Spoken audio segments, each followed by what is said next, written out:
NDA ప్రభుత్వం వచ్చిన తర్వాత చంద్రబాబు నాయుడు గారి నాయకత్వంలో ఈ రాష్ట్రాన్ని ముందుకు తీసుకెళ్లే క్రమంలో ఇవాళ వన్ ఆఫ్ ది టాప్ స్టేట్స్గా ఇవాళ ఆంధ్రప్రదేశ్ అనేది ఎమర్జ్ అయింది. అది మీరు తెలుసుకోవాలి.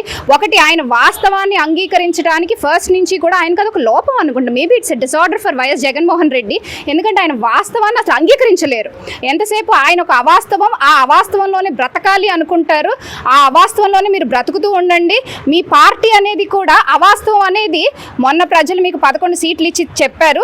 మున్ముందు అసలు మీది అస్తిత్వమే కోల్పోయే స్థితికి మీ పార్టీ వచ్చింది. రెడ్ బుక్ పరిపాలన జరుగుతుంది అని మా లోకేష్ బాబుని చూసి, మీరు రెడ్ బుక్ని చూసి ఎందుకు భయపడుతున్నారో అర్థం కావట్లేదు. లోకేష్ బాబు గారు ఒకటే చెప్పారు, ఎవరైతే తప్పు చేశారో, ఏ విధానాలను అయితే మీరు తప్పుడు విధానాలను మీరు ఏదైతే ప్రభుత్వం అనుసరించిందో వాళ్ళ పేర్లు మాత్రమే రెడ్ బుక్లో ఉంటాయి, వాళ్ళు మాత్రమే శిక్షార్హులు. మీరేం చెప్పారు, మాకు ఈ న్యాయస్థానాల మీద నమ్మకం ఉంది అన్నారు. మరి న్యాయస్థానాలు ఇట్స్ అన్ అల్టిమేట్ పవర్. మనకి డెమోక్రసీ కల్పించిన దాంట్లో మీకు మాట్లాడే స్వేచ్ఛ, ఇప్పుడు స్వేచ్ఛా వాయువులు ఈ ఆంధ్ర రాష్ట్రం సంవత్సర కాలం నుంచి స్వేచ్ఛా వాయువులు పీల్చుకుంటూ ప్రజలు కూడా స్వేచ్ఛగా మాట్లాడగలుగుతున్నారు. స్వేచ్ఛ ఏదైనా మీకు పోయిందని మీరు ఫీల్ అవుతున్నారండి. మీరు తప్పు చేశారు కాబట్టి, ప్రజల ముందుకు వచ్చి మాట్లాడే స్థితి మీకు లేదు కాబట్టి మీరు స్వేచ్ఛ కోల్పోయారు.